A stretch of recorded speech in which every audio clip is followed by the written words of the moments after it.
Hey, what's up? Serpentine here, checking out the action role-playing / tactics game, We Are The Dwarves, a single-player game developed by Whale Rock Games, their first independent title.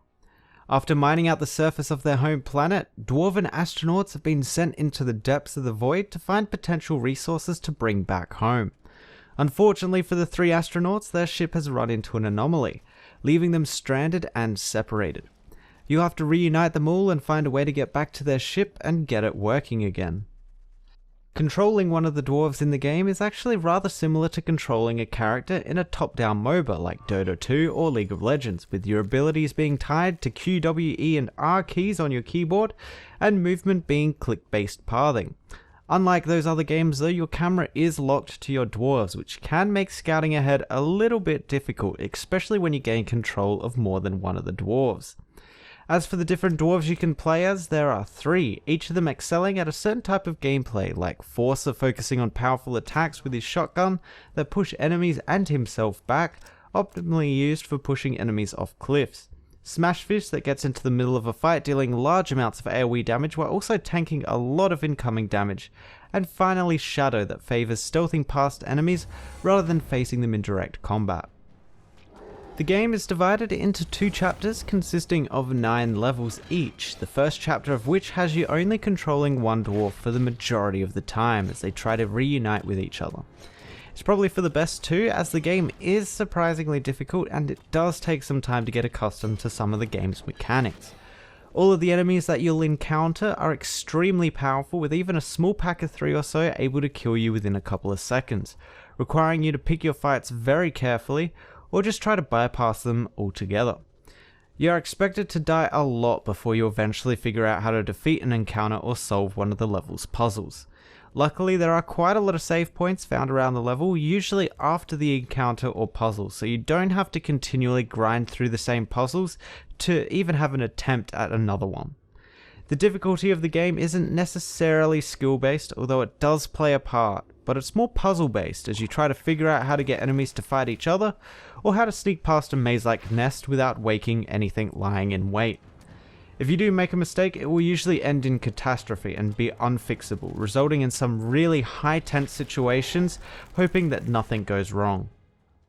In combat, it's best to take advantage of the game's tactical mode that slows down time, making it easier to do a range of things from as simple as clicking on a target to attack that's running at you, or being able to lay out your abilities optimally. This mode becomes even more important later on when you gain control of 2 or more of the dwarves at the one time, as switching between them in real time while using all their abilities successfully can be quite overwhelming. To break up the game's main gameplay, there are 0 gravity levels that provide a more relaxing experience as you float through the area without the risk of alerting large groups of enemies. They are still difficult to complete though, keeping it the theme of the game, as fast moving debris can one-shot kill you, but the different mechanics in these sections really does help provide breathing room for the game. Going through the game, you'll be able to upgrade each of your dwarves via 3 different collectible resources found out in the world. The most important upgradable feature being your astronaut suit, able to increase its armor up to 4 levels that will provide ever so valuable protection against incoming attacks. When you do get attacked though, it will destroy part of that armor, so you will be continually upgrading and repairing it.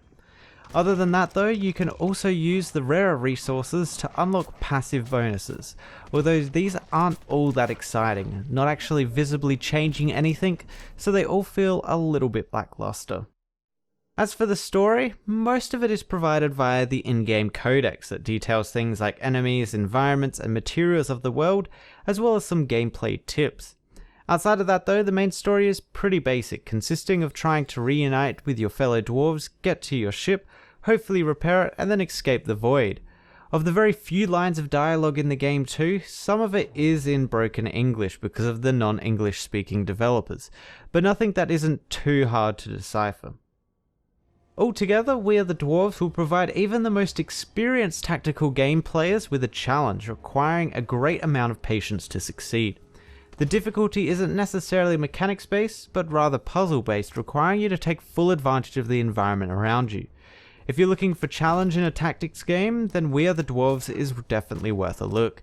However, if you're expecting a combat heavy game, or perhaps just don't have a lot of patience, then I'd maybe advise against it. Anyway, that's my player preview for We Are The Dwarves. The game officially released on Steam on the 26th of February for $14.99 or your regional equivalent. If you want to find out more about the game, check out the links below. Thanks for watching, and I'll see you guys next time.